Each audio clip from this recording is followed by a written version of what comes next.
Chapter 1. Facts that occurred before the appearance of Spiritism. For every fact or effect there is a cause, and to give the explanation of the why of Spiritism, we have to go back in time, to travel to the past, navigating the river of the millennia until the moment when the man inhabited the earth and was lord of his destiny because he was self-conscious and had knowledge. The human being of this age came from 11 races originating from 11 different planets. He had his physical body in perfect working order, which allowed him to keep his brain records intact when he performed the exchange of matter, death and birth. This perfect brain function allowed him to keep all the knowledge acquired in past incarnations. He was, therefore, self-conscious.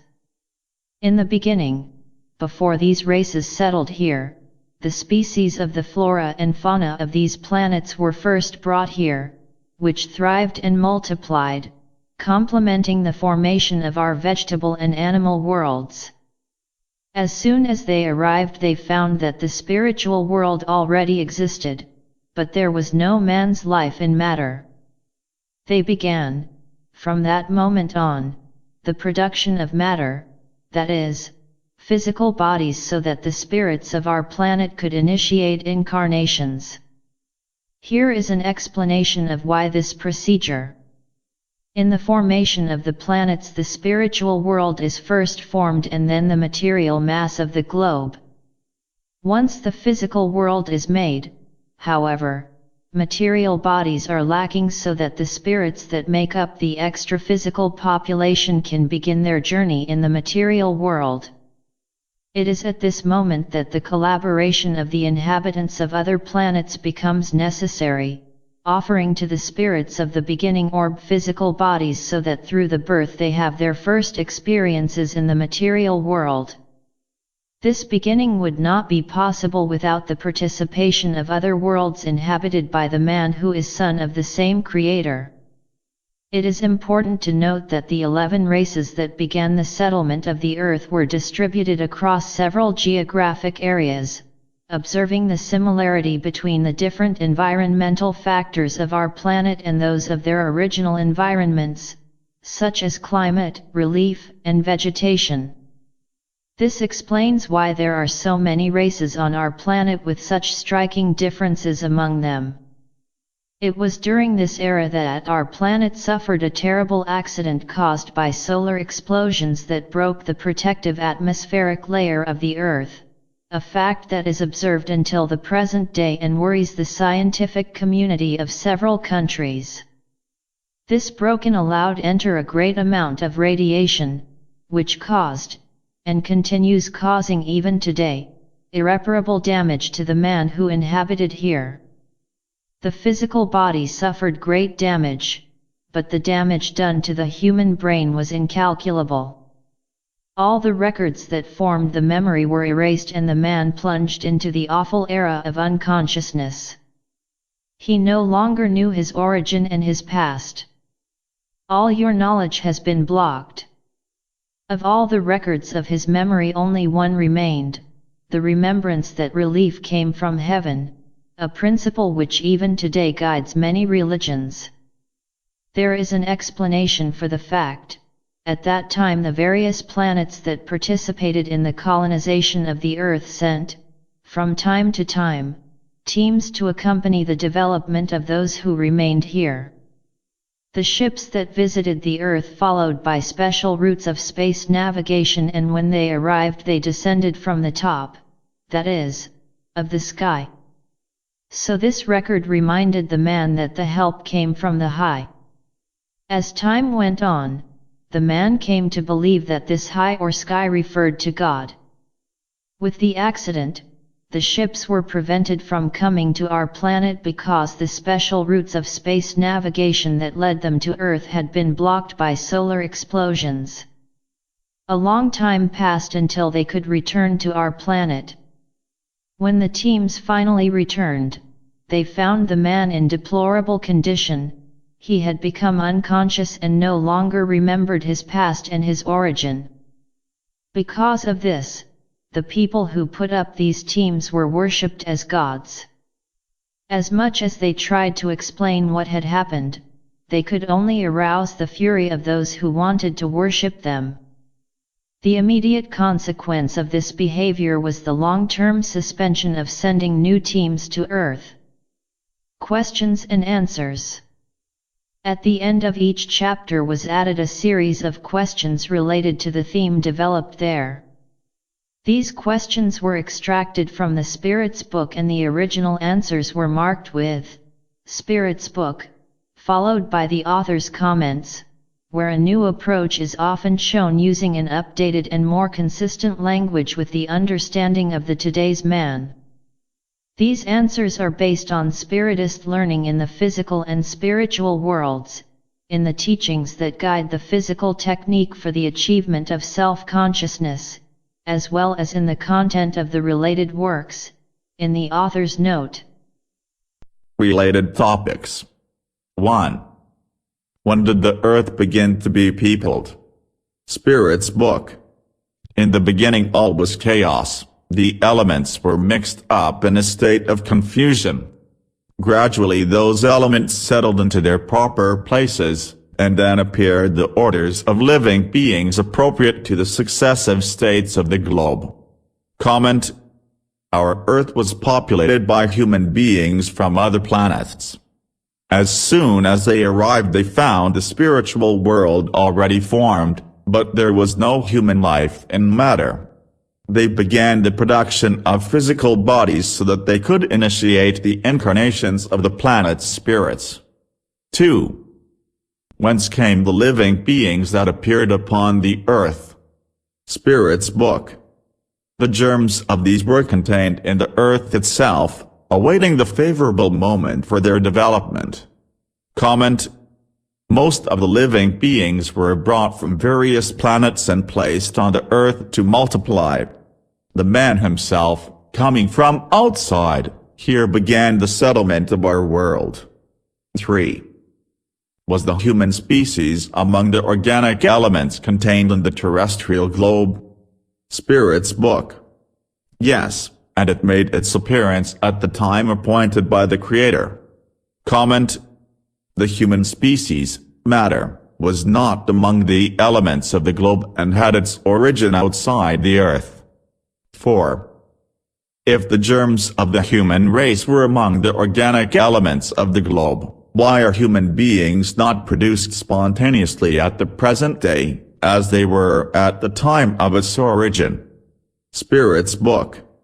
The first beginning of things is hidden from us. Nevertheless, it may be asserted that the earliest progenitors of the human race, when once brought into existence, absorbed in themselves the elements necessary to their formation in order to transmit those elements according to the laws of reproduction. Comment. As previously stated, the germ of human matter was not among the formative elements of the earth, but the formation of this matter was initiated here by human beings from other planets. 5. What is the cause of the physical and moral differences that distinguish the various races of men upon the earth? Spirit's Book. Climate, modes of life, and social habits. Comment. The racial differences existing today among the peoples who inhabit the earth had their origin in the fact that it had been populated in the beginning by 11 races coming from 11 different planets. These races were the formators of the current physical characteristics of our human being. 6. Did the human race come into existence on various points of the globe? Spirit's Book. Yes, and at various epochs, and this is one of the causes of the diversity of human races. Comment. The 11 races that gave rise to the population of the Earth came from planets that had environmental similarities with certain regions of the globe. Obeying these similarities with their planets of origin, the races were distributed on the surface of the Earth. In this way, the black race, for example, was basically located in the region that was similar to its home planet, the white race in the same way, and so on. 7. Do these differences constitute distinct species? Spirit's Book. Certainly not. All of them constitute but a single family. Comment. They represented distinct traces from distinct planets with their own characteristics. This fact, however, cannot lead us to the idea that occupation occurred in isolation. Everything was done within a larger plan where the work was the keynote. This work of settlement of the Earth was very important to support the interplanetary trips undertaken by the inhabitants of these planets. 8. Does the soul of the animals preserve, after death, its individuality and its self-consciousness? Spirit's Book. It preserves its individuality, but not the consciousness of its me. The intelligent life remains latent in them. Comment.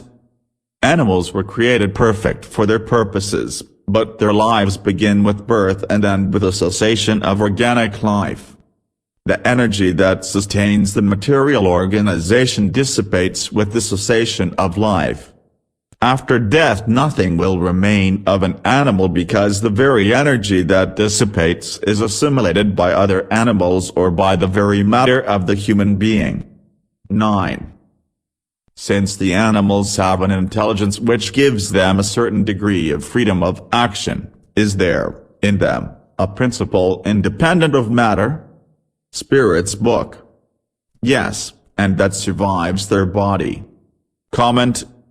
The animal has only the so-called instinct for survival and ability for learning. The cessation of physical activity also ceases its life. 10.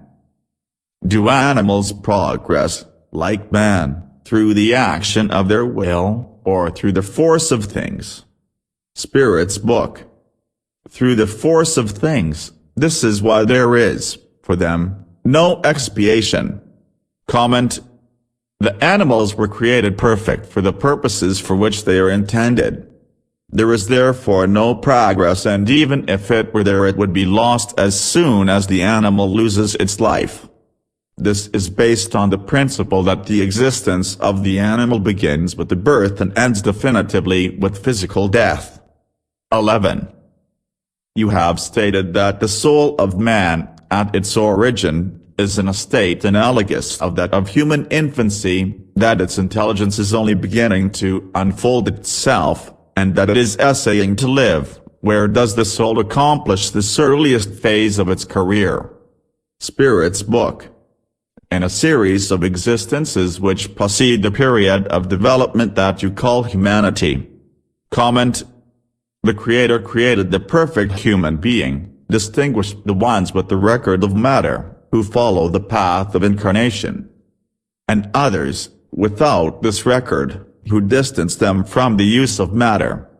We were not created animals to become a human being. When the Creator wanted to create the animal he created it, when he wanted to create the human being he did so. 12. The soul would seem, then, to have been the intelligent principle of the inferior orders of the creation? Spirit's Book. Have we not said that everything in nature is linked together and tends to unity? It is in those beings, of which you are very far from knowing all, that the intelligent principle is elaborated, is gradually individualized, and made ready to live, as we have said. Comment. The work of the Creator has supreme logic, but it does not work in the way we often dare to think.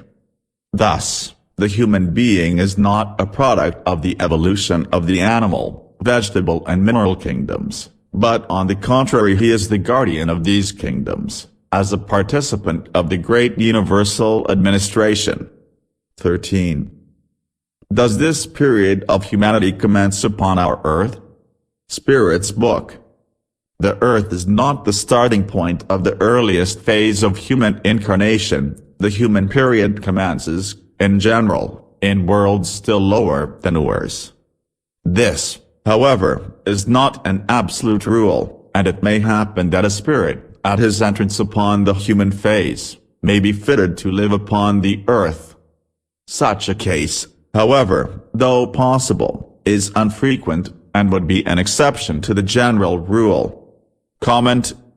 We understand that within the work of the Creator there are no worlds with the attributes of superiors or inferiors. There are worlds in formation, uninhabited worlds and worlds inhabited by the human being.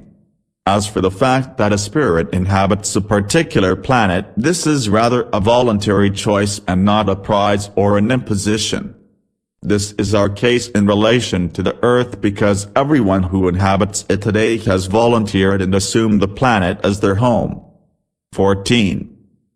Does a spirit, when once he has entered upon the human period, retain any traces of what he has previously been, that is to say, of the state in which he was in what may be called the anti-human period? Spirit's Book. That depends on the distance which separates the two periods, and the amount of progress accomplished. During a few generations, there may be a reflex, more or less distinct, of the primitive state, for nothing in nature takes place through an abrupt transition. Comment. We were created as human beings and so we will remain. In this case there was certain confusion between the human being and the matter that the human being uses, because the spirit, human being, does not pass for generations, since this is a characteristic of human matter. 15. Regarded from a purely physical point of view, are the bodies of the present race of men a special creation, or have they proceeded from the bodies of the primitive races by reproduction? Spirit's Book. The origin of races is hidden in the night of time, but as they all belong to the great human family, whatever may have been the primitive root of each, they have been able to form alliances with one another, and thus to produce new types. Comment.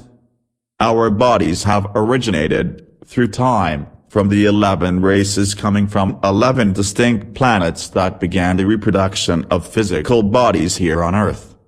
16.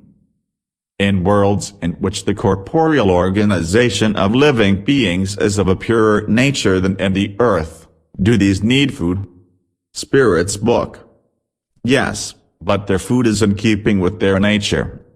Their aliments would not be substantial enough for your gross stomachs and, on the other hand, those beings could not digest your heavier food. Comment. The matter, physical body, that we use on Earth is the same matter used on other planets, except for a few attributes peculiar to each people. On the other hand, we must remember that the physical bodies of the inhabitants of other planets do not have the serious defects that have ours. Defects that originated by the great planetary accident occurred here several millennia ago.